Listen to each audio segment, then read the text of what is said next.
Bonjour à tous et bonjour à toutes pour cette nouvelle présentation vidéo au cours de laquelle je vais vous parler de la catégorie des short courses. Le short course fait partie de ces disciplines très en vogue aux États-Unis qui ont connu un essor foudroyant auprès des utilisateurs de tout terrain. Une raison qui a poussé de nombreux fabricants comme LRP à s'intéresser à cette discipline pour les possibilités extraordinaires qu'elle offre en utilisation. Dans ce domaine, la réponse d'LRP se nomme Blast S10 SC. Une voiture que je vous invite dès maintenant à venir découvrir en détail. Le Blast S10 SC LRP est une voiture de tout-terrain qui, à l'inverse des short courses classiques, possède non pas 2 roues, mais 4 roues motrices. Cette auto, donnée pour être à l'échelle 1/10, empiète en réalité sur l'échelle 1/8. Elle comporte des trains roulants très larges qui lui apporteront pas mal de stabilité en utilisation et un châssis en fibre composite aussi léger que résistant qui brillera par sa robustesse. Un châssis ventilé sous l'emplacement des accus et du moteur. Tel qu'il est proposé d'origine, le Blast S10 SC est livré avec une structure préassemblée, mais sur laquelle il restera quand même quelques éléments à installer pour que l'auto puisse fonctionner.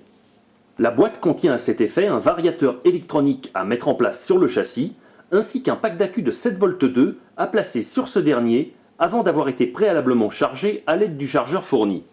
L'auto possède un pack d'accus NiMH câblé en stick qui sera installé sur le côté gauche de son châssis.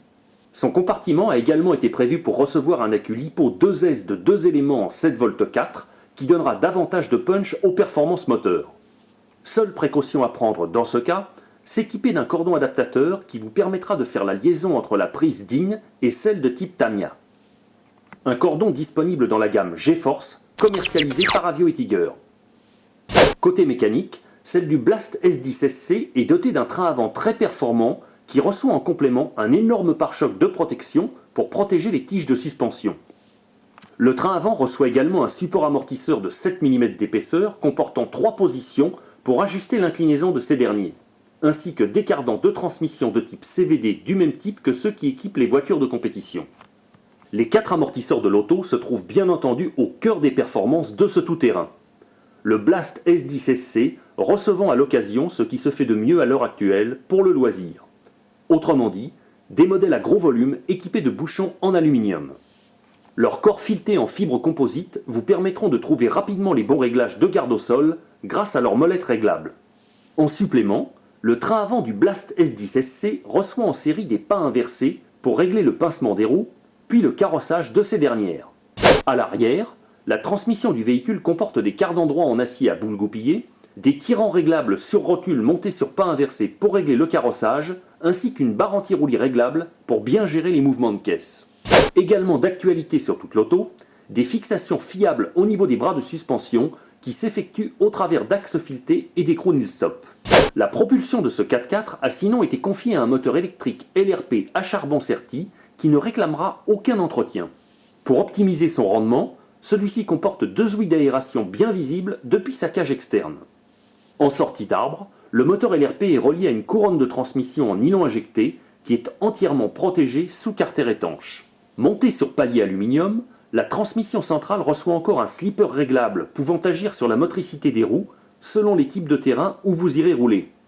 Le réglage du slipper est accessible par une clé plate de diamètre 7 en vissant ou en dévissant l'écrou principal de l'arbre.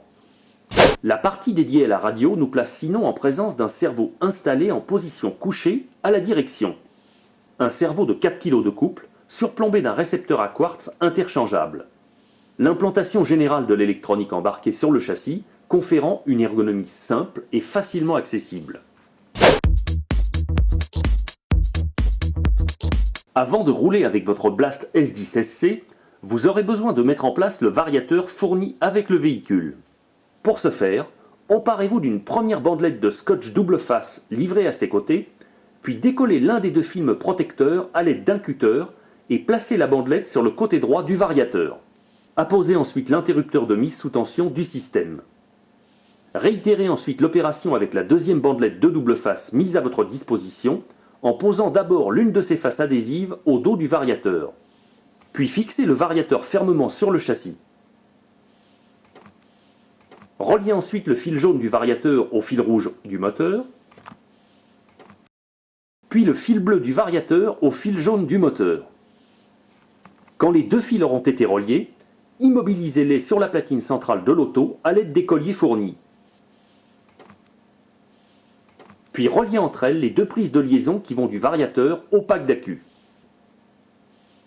À ce stade, il restera encore à connecter la prise du servo de direction et celle de l'alimentation du variateur sur le récepteur. Reliez la prise du servo sur la piste nommée steering du récepteur, puis la prise du variateur sur la piste throttle de ce dernier. Votre Blast S10 SC LRP est maintenant prête à fonctionner.